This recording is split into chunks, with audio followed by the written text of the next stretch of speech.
Baik, Bapak Ibu kita akan mendengar firman Tuhan dan sore hari ini khotbah saya mau kasih judul Kristen Radikal. Boleh ngomong sama saya? Kristen Radikal. Pak, emang radikal-radikal mau perang Pak? Bukan. Radikal itu sebenarnya dari kata radix bahasa Latin artinya adalah akar. Jadi artinya adalah Kristen yang berakar. Amin. Bapak Ibu tahu nggak? Gereja Eklesia pengen semua jemaat Eklesia itu punya iman yang berakar kuat. Katakan amin. Ya, kuat itu artinya nggak gampang goyah.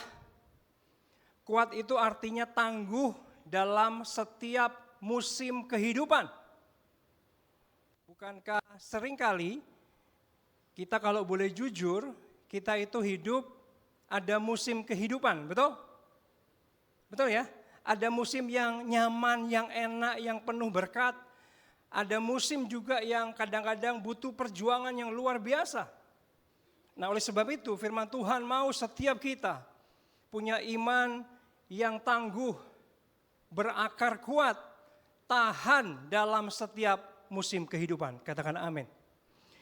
Nah, Bapak Ibu Saudara, kalau kita belajar dari orang di Alkitab yang pernah ngalami musim yang paling buruk dalam hidupnya dan dia bertahan, dia keluar sebagai pemenang. Bisa tebak siapa maksud saya? Siapa? Orang yang begitu ngalami musim kehidupan yang sangat buruk, tapi dia bisa tampil sebagai pemenang. Siapa? Ayub. Mari buka Alkitab kita sama-sama atau kalian bisa simak di depan Bapak Ibu Saudara. Ayub 1 ayat 1 sampai 3. Saya akan bacakan dan tolong perhatikan yang seksama karena ada hal-hal yang penting Bapak Ibu. Baik, di depan sudah ada ya. Ada seorang laki-laki di tanah Uz bernama Ayub. Orang itu apa Bapak Ibu? Saleh, perhatikan ya. Dan orangnya jujur. Lanjut. Ia apa itu? Takut akan Allah dan apa? Menjauhi kejahatan. Sebentar. Saleh itu identik dengan orang-orang yang baik. Ya. Orang-orang yang bahkan rohani, itu saleh Bapak Ibu. Ya, lalu dia itu orang yang jujur, enggak pernah korupsi. Dia hidupnya takut akan Tuhan. Dia enggak selingkuh Bapak Ibu. Dia enggak curang hidupnya. Dia jaga perkataannya, jaga hidupnya sehingga dikatakan ia takut akan Allah. Dia menjauhi kejahatan. Ayat kedua. Ia mendapat 7 anak laki-laki dan 3 anak perempuan. Ayat 3, ia memiliki 7.000 ekor kambing domba, 3.000 ekor unta, 500 pasang lembu, 500 keledai betina, dan budak-budak dalam apa itu? Jumlah yang sangat besar. Sehingga orang itu adalah orang yang terkaya dari orang di sebelah timur. Bapak Ibu, saya mau bilang gini, Ayub itu adalah orang yang kehidupannya sempurna Bapak Ibu. Amin. Bisa dibilang sempurna. Dia hidupnya bersahaja, dia orang yang takut akan Tuhan, dia orang rohani. Kalau Bapak Ibu pelajari lebih lanjut, ada ayat-ayat yang kasih bocoran bahwa Ayub itu suka nabur, suka bantu orang. Dia orang terpandang. Orang paling kaya di sebelah timur itu bisa dibilang ada yang bilang gini Bapak. Termasuk orang yang paling kaya nomor 4 di dunia. Nah saya iseng Bapak Ibu tanya ke ChatGPT. Kira-kira kalau ditaksir kekayaan Ayub ini berapa? ChatGPT kasih tahu saya gini. Menaksir bahwa kekayaan ternak Ayub kalau dikonversi di zaman sekarang dalam rupiah mencapai 185 miliar. Tetapi dia melanjutin ChatGPT-nya. Kalau mengacu dari ayat atau frasa ayat yang berkata bahwa orang terkaya di sebelah timur, maka bukan sekedar orang kaya, tapi top 1% regional bilioner. Bisa dibilang orang yang kaya, paling kaya 1% di dunia. Kekayaannya mencapai sekitar 1 triliun sampai 3 triliun. Mungkin Ayub orang terkenal, diundang seminar di mana-mana gitu ya. Orang melihat dia orang yang paling hebat, diberkati Tuhan, orang saleh, orang luar biasa. Tapi tiba-tiba boom, dia kena malapetaka.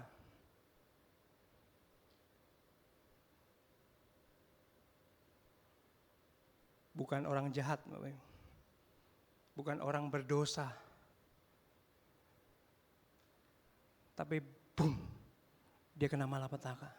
Bapak Ibu, malapetakanya serem.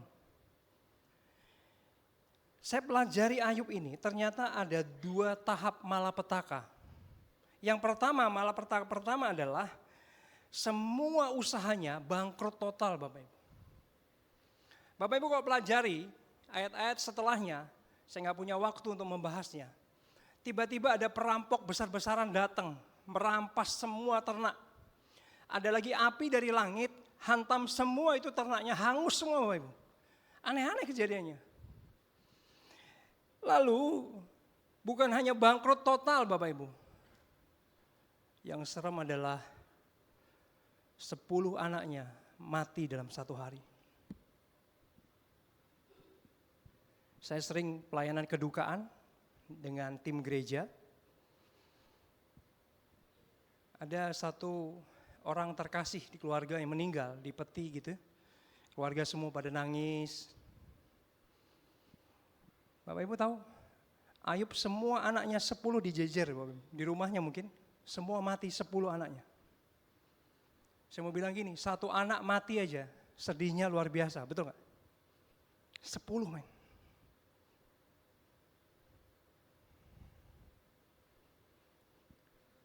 Tapi kita mau belajar bagaimana respon Ayub ini.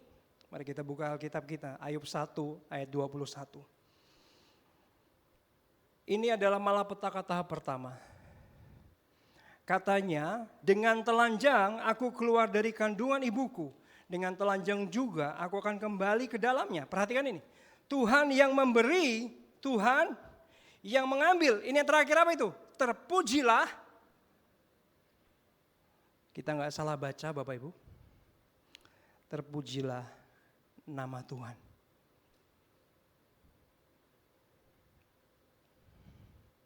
Kok bisa ya? Dia malah muji Tuhan. Dalam keadaan yang buruk, tragedi dan trauma. Boleh nggak saya ngajak Bapak Ibu sebentar saja. Coba bayangkan kita jadi Ayub. Ya, even Bapak Ibu ada yang perempuan. Dengan malapetaka yang diizinkan Tuhan terjadi. Gak apa-apa diambil, toh dulu Tuhan yang ngasih. Terpujilah nama Tuhan. Mungkin dia ngomong gitu sambil nangis gak berhenti. Semua anaknya mati. Di tahap malapetaka ini puji Tuhan, istrinya masih hidup. Istri itu disebut Alkitab apa Bapak Ibu? Penolong, penyokongnya dia. Ketika suami terpuruk, istrinya harusnya berfungsi. Yang ayo doa, ayo kuatkan iman kita, yuk yang kita jangan murtad ya. Betul? Nah, saya pengen kita naik ke malapetaka tahap kedua dari Ayub. Istrinya ngapain Bapak Ibu? Yang saya kaget adalah istrinya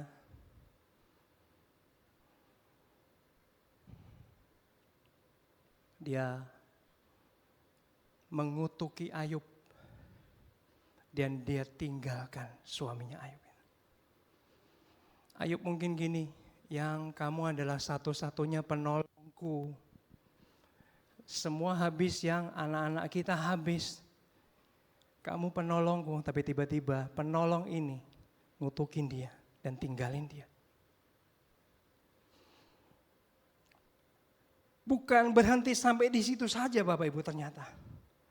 Bapak Ibu tahu nggak? Apa selanjutnya, ada yang tahu? Tahap kedua.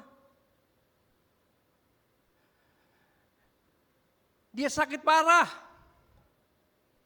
Dikatakan dari ujung telapak kaki, ujung kepalanya, itu ada barah busuk bisul Bapak Ibu. Yang sakitnya luar biasa, itu radang yang mengerikan Bapak Ibu. Kadang-kadang saya ketemu teman-teman yang sudah umur gitu ya. Gimana kabarnya? Ya, yang penting sehat. Ya mungkin pas-pasan gak apa-apa, yang penting apa? Sehat. Kalau kita punya duit banyak, gak sehat juga payah Bapak Ibu, betul? Tapi Ayub dengar baik, Ayub pun mengalami kesakitan yang luar biasa parah. Lalu ketika sakit parah, dia cuma punya hartanya satu-satunya apa? Beling Bapak Ibu. Rumahnya gak ada, hanya abu. Dia pakai beling itu garuk-garuk bisulnya. Karena ditaburi, karena dia berduka. Habis. Ketika istrinya meninggalkan, dia punya satu harapan. Siapa Bapak Ibu? Ada yang tahu? Ada satu lagi. Mereka adalah sahabat-sahabat Ayub.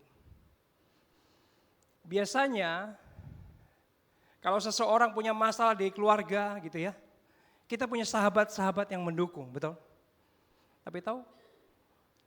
Semua sahabatnya Ayub itu nyalahin Ayub luar biasa. Sampai Ayub itu sakit hati. Saya salah apa? Lu jangan ngomong sembarangan men. Sakit hatiku, kamu harusnya kasih semangat aku tapi malah nyalain aku. Yuk lu pasti punya dosa. Ya pasti dosa lu. Kita balik ke ayat 1, 2, 3. Ayub bukan orang berdosa. Dia gak buat dosa. Bapak Ibu, kita lihat respon Ayub yang kedua. Mari kita buka kitab kita di Ayub 13 ayat yang ke-5a. Saya akan bacakan 13 ayat 15a. Lihatlah, I-nya huruf besar yaitu Tuhan atau Allah, hendak membunuh aku, tak ada harapan bagiku.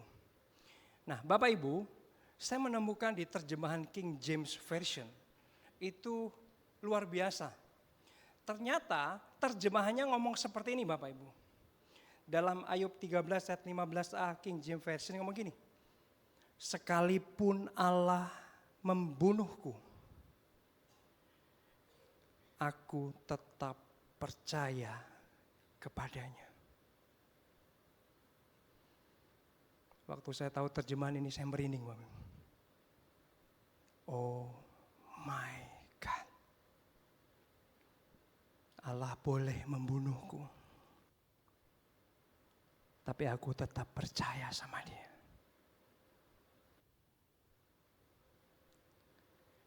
Hari ini kita perlu belajar dari Ayub.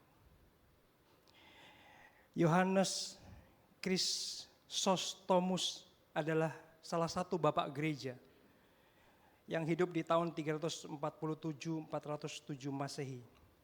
Ini bapak gereja yang berpengaruh ngomong gini Bapak. Ayub tidak kehilangan imannya ketika ia kehilangan segalanya. Karena hartanya bukan pada apa yang ia miliki, tetapi kepada Allah yang ia kenal dan ia percaya. Saya mau tanya Bapak Ibu buat kita semua. Sesungguhnya harta kita itu siapa? Harta dunia atau Yesus?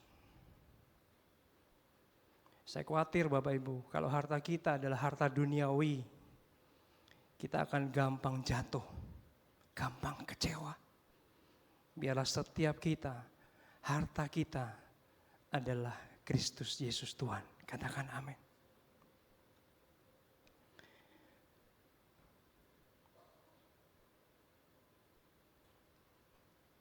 Coba kalau kejadian Ayub ini amit-amit di Bapak Ibu ya, terjadi sama kita.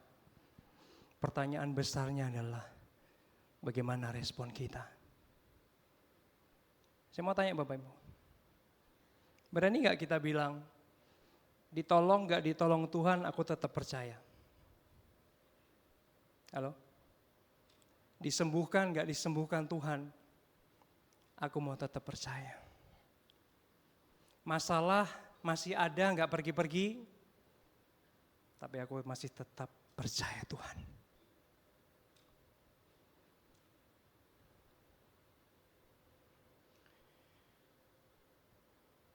Bapak Ibu tahu pohon kurma?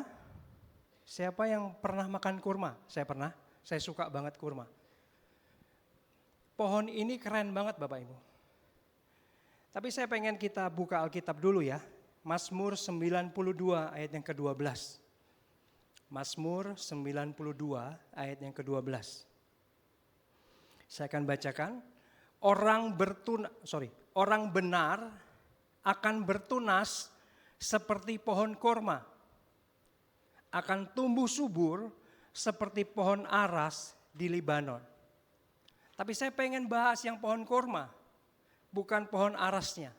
Nah perhatikan Bapak Ibu. Ayat ini tersirat seperti Tuhan mau kita jadi Kristen pohon korma. Kenapa? Karena pohon korma itu Bapak Ibu yang saya temukan, pohon yang sangat kuat. Dia tahan cuaca ekstrim. Di Timur Tengah, pohon korma bisa tumbuh di padang pasir. Kalau malam sangat dingin, dan kalau siang sangat panas, cuacanya ekstrim. Nah, dia tetap hidup, tetap kuat bertahan, bahkan dapat berbuah Bapak Ibu.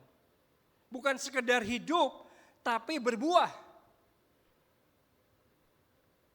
Nah, saking besarnya pohon kurma ini seringkali dipakai berteduh karena dahan-dahannya itu lebat. Sehingga ketika musafir lewat, berteduhnya di situ, di pohon kurma. Nah, pohon kurma itu cara tanamnya agak aneh Bapak Ibu. Ada yang tahu cara tanamnya? Gali, taruh bijinya, dikasih batu Bapak Ibu. Batunya besar, bukan batu kecil, batu besar. Lalu ditutup tanah. Tujuannya apa petani kurma lakukan aneh ini? Supaya apa? Supaya ketika dia tumbuh enggak ke atas dulu. Kalau ke atas akarnya lemah, gampang dikasih batu supaya dia tumbuhnya ke dalam dulu. Akarnya kuat dulu. Terus dia gali masuk ke tanah terus karena dia enggak bisa ke atas. Ada batu. Sampai suatu hari dia menemukan air Bapak Ibu.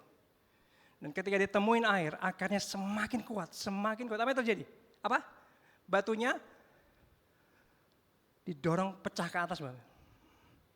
Dan pohon itu tumbuh sangat kuat. Dari filosofi pohon korma ini, Tuhan pengen kita jadi pohon korma, Kristen pohon korma. Kenapa? Karena akarnya kuat. Bapak Ibu, ketemu dengan air, itu maknanya adalah Yesus adalah air kehidupan. Setuju? Bapak Ibu kalau mau kuat, dengar saya baik. Bapak Ibu harus nempel sama air kehidupan, yaitu Yesus. Saya mau tanya, siapa yang sudah tamat Alkitab? Tangan? Boleh angkat tangan yang tamat Alkitab? Boleh saya kasih PR? Minimal jadi orang Kristen 1 kali tamat Alkitab, katakan amin. Firman itu adalah pelita bagi hidup kita. Firman Allah ada kuasanya. Saya berani bilang gini, dengar baik. Bapak Ibu suka baca Alkitab, hidupmu penuh kuasa. Karena kita baca yang berkuasa. Beda kualitas orang-orang Kristen yang suka baca Alkitab dengan yang tidak baca Alkitab. Pertanyaan kedua, berapa banyak kita yang sering saat teduh bersama dengan Tuhan? Bapak Ibu jangan bilang siapa-siapa. Saat teduh kita, itulah kekuatan kita. Amin. Lihat tangan saya, ini Allah, ini kita. Ketika Bapak Ibu bersentuhan dengan Allah, ada impartasi yang mengalir. Amin. Apa itu? Ada kuasa, hikmat, kemampuan, dan segala macam yang baik turun dari Allah buat kita. Saya mau bilang gini Bapak Ibu, jangan pernah jauh dari Tuhan Yesus.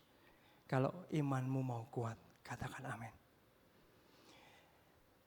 Dekat dengan aliran air itu juga bicara tentang pengalamanmu dengan Tuhan. Halo? Orang-orang yang pernah berjumpa pribadi dengan Tuhan, itu beda banget. Orang-orang yang mengalami jamahan Tuhan lahir baru, itu ada semangat yang tidak pernah padam sebenarnya dalam hidupnya. Ada kekuatan, ada kuasa, dan Roh Kudus ada di dalam kita. Ya. Nah, Bapak Ibu, Kristen yang berakar itu adalah dalam menghadapi tantangan hidup tetap percaya kepada Tuhan. Beberapa tahun yang lalu saya melakukan perjalanan misi ke Pati dan Juwana. Jadi itu gabungan gereja-gereja kami, tim sekitar mungkin 12 orang, 13 orang Bapak Ibu. Kami melakukan KKR, seminar hamba-hamba Tuhan, ya memberikan sumbangan-sumbangan. Nah, suatu hari di kegiatan misi itu, salah satu tuan rumah pendetanya ngajak kami berlima itu untuk kunjungan kepada jemaat-jemaat yang lemah minta didoakan. Jadi kita jalan berenam Bapak Ibu. Pertama kita happy-happy, senang-senang, ada doain orang, ya sakit doain. Tiba-tiba kita sampai di sebuah rumah yang agak serem Bapak Ibu. Kita masuk rumah itu, kita semua yang awalnya bercanda-bercanda, tiba-tiba semua diam Bapak Ibu. Kenapa? Itu rumah, lantainya dari tanah. Bagian rumahnya itu yang belakang sudah roboh. Rumahnya dari bambu. Bapak Ibu yang di Jawa tahu gedek? Tahu? Bambu. Bapak Ibu tahu? Bau pesing luar biasa. Ketika kami masuk, semua kami terdiam, kami tercengang. Ada satu bapak tua, 80 tahun. Lumpuh Bapak Ibu, lumpuh. Ngesot dia. Bau pesing di mana-mana. Satu lagi istrinya, umur 65 tahun. Sudah tua renta. Kami semua, kami diem tegang. Tiba-tiba beberapa kami nangis Bapak. Kok sampai separah ini? Maaf kata Bapak. Rumahnya kayak kandang hewan. Lalu saya deketin bapaknya, saya duduk di sebelahnya. Namanya Pak Jani. Saya tanya, Pak, keluarga ada di mana? Kok Bapak sampai seperti ini? Lalu dia bilang dengan enteng, dengan senyum, dia bilang gini Bapak. Semua anak cucu saya, menantu, pergi meninggalkan saya. Dia sama senyum. Saya bingung kan, kenapa Pak? Dia bilang gini, karena saya ikut Tuhan Yesus. Sebentar Pak, mereka belum kenal Tuhan Yesus, belum. Hanya saya dan istri. Tiba-tiba ikut Tuhan Yesus. Keluarganya ngomong gini sama bapaknya, Pak Jani, kamu kalau mau kembali ke agama kita, saya biayain kamu, saya hidupin kamu. Tapi kalau kamu murtad seperti ini, kami gak mau urus kamu. Ditinggalin. Lalu saya ngomong gini, terus gimana Pak Jani? Pak Jani ngomong gini, gak apa-apa, seperti ini terus sampai saya mati, gak apa-apa. Saya tetap ikut Tuhan Yesus. Nangis saya. Semua 6 orang nangis semua. Kita malu semua.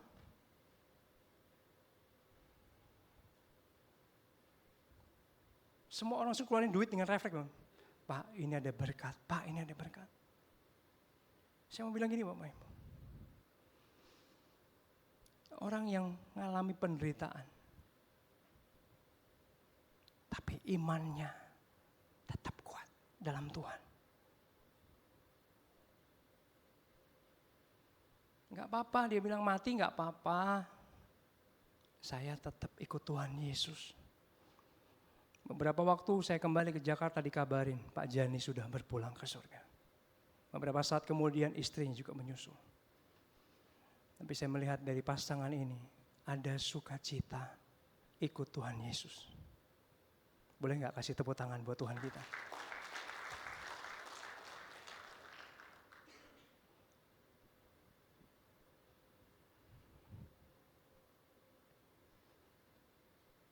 Saya nggak tahu di tempat ini apakah ada yang sedang bimbang imannya, pengen ke sebelah. Nggak usah angkat tangan.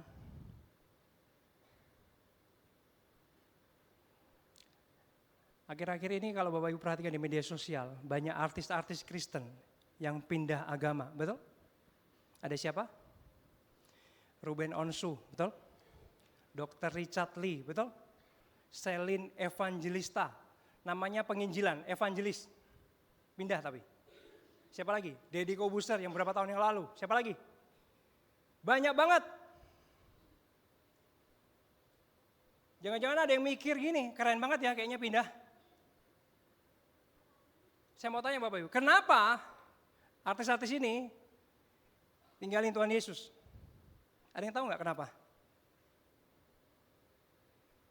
Karena saya percaya dia tidak berakar, dia tidak tahu kebenaran tentang Kristen. Bapak Ibu tahu? Tidak ada satu agama pun di dunia ini yang ke surga itu sebuah kepastian kecuali di Kristen. Saya ngomong ini bukan hebat-hebatan agama, saya punya faktanya. Kenapa? Karena hanya di Kristen ada penebusan dosa. Sebelah nanggung sendiri dosanya. Kita ada juru selamat, men. Sehingga kita diselamatkan. Kalau saya ngajar, saya punya banyak ayat bahwa Yesus itu memang Allah. Saya bisa buktikan. Dan Yesus adalah satu-satunya jalan keselamatan. Saya mau bilang di sini, kalau ada di tempat ini, mau pindah login ke sebelah, dengar baik. Kamu akan menyesal nanti. Disinilah ada penebusan dan juru selamat. Boleh? Saya bilang, sampai kamu mati, jangan tinggalin imanmu sama Yesus. Jangan tukar Tuhan Yesus dengan apa? Dengan jodoh, dengan pekerjaan. Pak, di dalam gak ada yang bagus Pak, di luar dong Pak. No. Saya berani bilang gini, Yesus itu kalau kita kenal, dia lebih indah dari apapun. Saudara yang pernah mengalami perjumpaan dengan Tuhan, mengalami kasihnya Tuhan. Saudara tahu apa yang saya katakan. Yesus indah, Yesus itu indahnya, Masya Allah Bapak Ibu. Soalnya saya cari kata gak ada yang pas. Malah pakai kata sebelah ya. Gak ada Bapak Ibu. Bapak Ibu kalau pernah jumpa sama Yesus secara pribadi, Bapak Ibu tahu yang saya omongkan, betul? Yesus itu, ya Allah.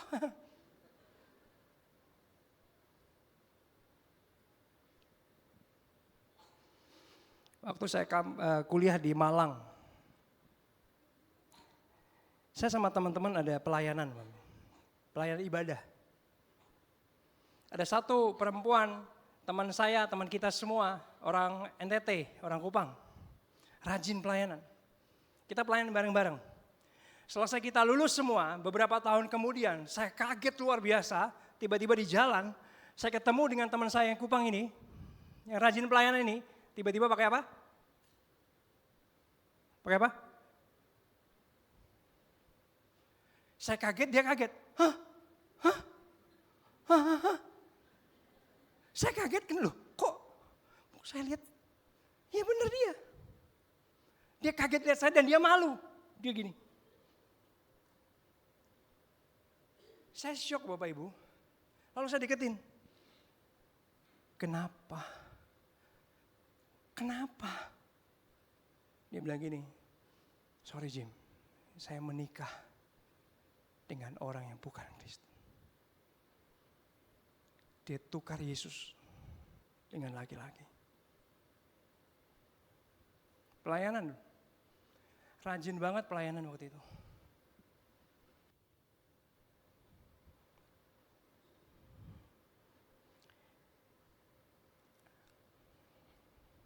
Apapun yang terjadi, sekali Yesus, tetap Yesus. Kasih tepuk tangan buat Tuhan kita. Tantangan boleh datang, betul? Hidup ini banyak tantangan. Kalau banyak cucian, laundry katanya. Hidup ini banyak tantangan. Ya nggak apa-apa, itulah hidup. Tapi firman Tuhan sore hari ini buat kita semua, apapun yang terjadi, iman kita nggak bergeser apapun. Yesus adalah satu-satunya Tuhan dan Juru Selamat kami semua. Ada satu pendeta Bapak Ibu. Dia nggak punya duit, makan aja susah. Pendeta di desa. Lalu dia ditanya gini sama jemaatnya, Pak Pendeta kalau nggak dikasih Tuhan makan gimana? Gak ada yang sumbang uang, gak apa-apa, saya puasa. Jemaatnya gini, puasa. Dikejar lagi. Sebentar Pak Pendeta, kalau sampai berminggu-minggu, berbulan-bulan, gak ada yang kasih makan. Bapak Pendeta gimana dong? Pendetanya dengan enteng jawab gini, ya saya puasa terus. Ya paling-paling mati masuk surga. Kaget saya, apa-apa? Dia nggak peduli Bapak. Dia tidak akan pernah pindah, nggak pernah menyangkal, nggak apa-apa. Nggak dikasih makan, saya tetap Yesus Bapak. Ketika saya dengar kesaksian ini, saya seperti tertampar, boom. Dan dia dengan entengnya nggak apa-apa.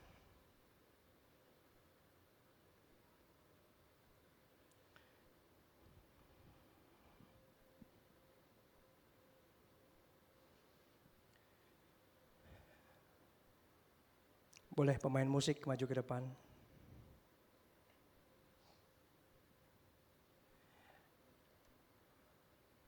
Bapak Ibu, biar ayat King James Version Ayub tadi tangkap dan bawa pulang ya. Buat rema kehidupanmu. Ini bilang apa tadi? Sekalipun Allah membunuhku, aku akan tetap percaya.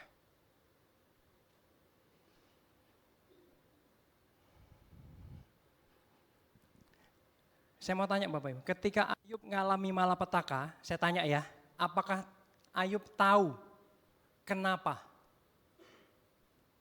Halo.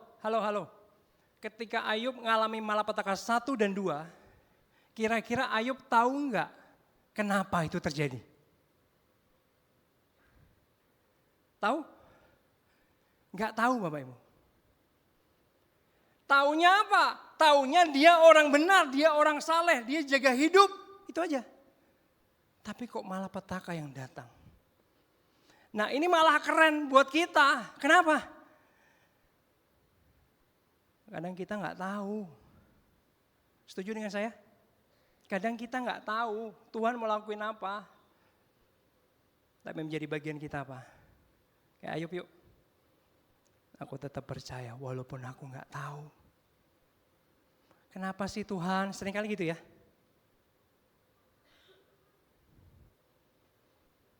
Ayub nggak tahu kenapa sih Tuhan. Tapi dia tetap percaya. Seringkali dalam kehidupan kita nggak tahu Tuhan kenapa. Tapi firman Tuhan ngajak setiap kita, yuk nggak tahu nggak apa-apa, tetap percaya aja. Kita enak Bapak Ibu, kita cerita Ayub kita udah tahu semua endingnya apa. Ayub diberkati 2 kali 185 M kali 2, kira-kira gitu. 1 sampai 3 triliun kali 2. Tapi saya berani bilang gini, ada berkat yang lebih hebat dari harta. Apa? Ayub yang dulunya gak pernah kenal Tuhan secara pribadi. Tiba-tiba dia kenal Tuhan, oh Tuhan itu gini ya. Dan saya berani bilang, itu berkat rohani lebih besar daripada berkat materi. Dalam terjemahan lain, jangan bilang siapa-siapa, Ayub disebut sahabatnya Allah.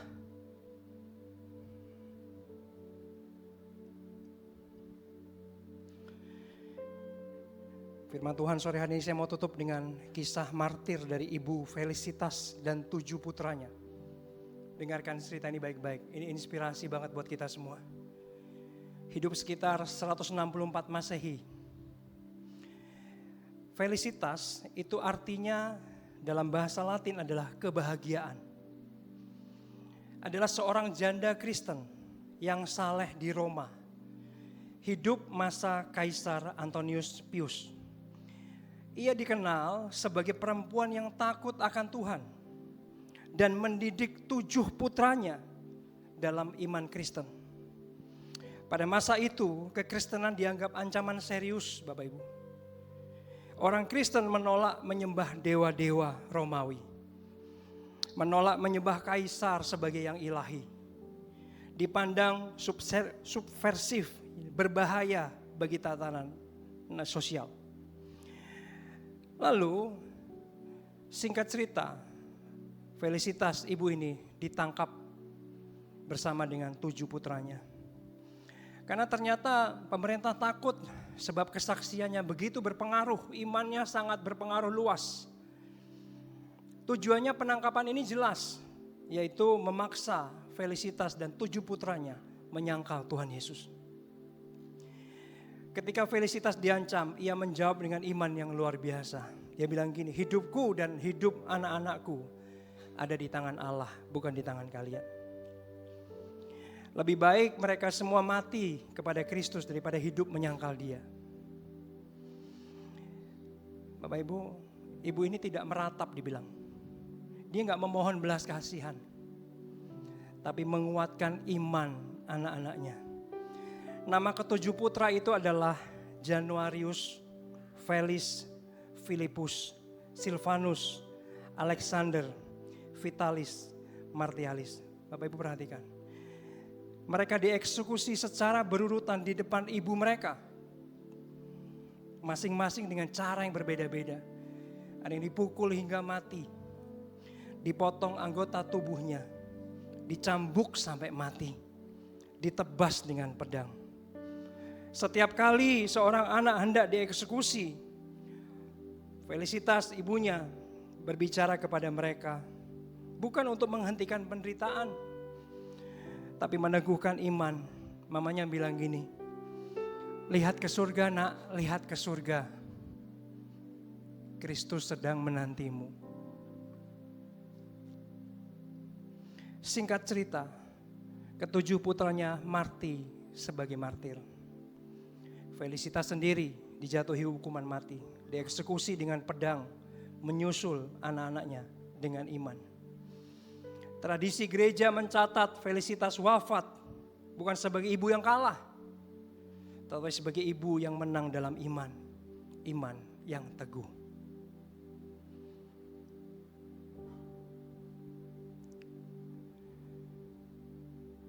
Mungkin keadaan kita gak sampai mempertaruhkan nyawa. Biarlah kita tetap kuat di dalam Tuhan. Quote yang saya mau bacakan gini Bapak Ibu. Apapun yang terjadi ya, ditolong Tuhan atau tidak, tetap percaya. Disembuhkan atau tidak, tetap percaya. Mau masalah datang bertubi-tubi sekalipun, kita menjadi orang-orang Kristen yang berakar kuat, tetap percaya. Katakan amin. Mari saya undang jemput kita semua bangkit berdiri. Kita masuk dalam hadirat Tuhan.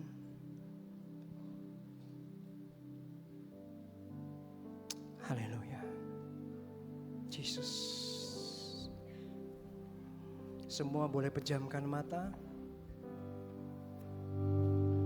Kita datang yuk sama Tuhan dalam hadirat Tuhan.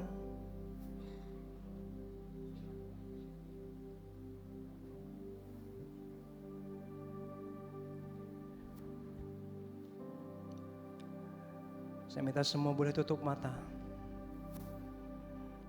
Ibu, saya nggak tahu. Mungkin ada dari Bapak Ibu sedang goyah imannya hari-hari ini. Masalah datang bertubi-tubi. Satu masalah belum selesai, datang yang lain. Sepertinya nggak sanggup. Sepertinya mau putus asa. Mungkin ada kebimbangan dalam hatimu dari beberapa saudara, saya nggak tahu. Yang sedang pengen ke sebelah, menyeberang ke sebelah. Tapi firman sore hari ini buat saudara.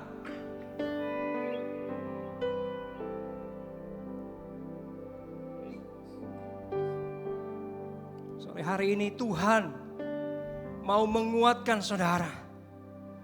Sehingga saudara terus kuat di dalam kehidupan ini. Di sini ada Tuhan, Bapak Ibu Saudara. Di sini ada Tuhan. Di sini ada Tuhan. Biar kuasanya, hadiratnya masuk dalam kehidupan hati saudara. Haleluya. Haleluya. Haleluya. Walaupun gunung itu tak berpindah, tetap percaya Kau yang punya kuasa. Sekalipun ku dalam lembah gelap, tak mengapa asal Kau di sampingku. Walaupun masalahku masih ada, tetap percaya rencanamu terindah. Pribadimu takkan pernah berubah. Iman yang aku pegang padamu Tuhan yang setia. Nyanyikan dari hatimu yang paling dalam, sungguh-sungguh yuk. Yes Lord. Haleluya. Kami mau tetap percaya. Apapun yang terjadi, kuasa. kami mau percaya. Sekalipun ku dalam lembah gelap, tak mengapa asal Kau di sampingku.